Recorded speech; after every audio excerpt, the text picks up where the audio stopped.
Hey guys, Mark and Julie with Hanging with the Hyatts. We're camping and our flipping fresh water tank keeps filling up even though we're connected to city water. Yeah, now that's the overflow. I've seen this problem mentioned many times on YouTube and stuff. Yeah, so here we are.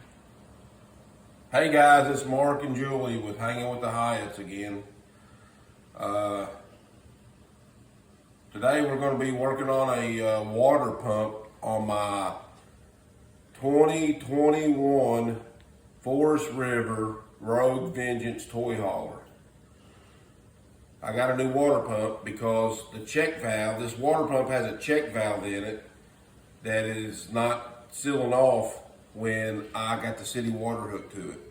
And what that means is that lets my fresh water tank fill up while I'm away from my campground on a trail for all day. I come back and I got water running out of my fresh water tank onto the campground.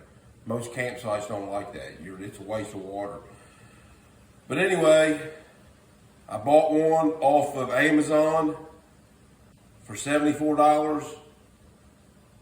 And I got an extended warranty on my camper that I bought when I bought the camper, because my warranty went out, my manufacturing warranty went out in January of this year.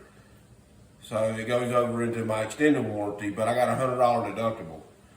So I had to buy a water pump because I'm not going to pay a $100 deductible when I can get the same water pump that they're buying for $74 on Amazon. So that's what we're doing.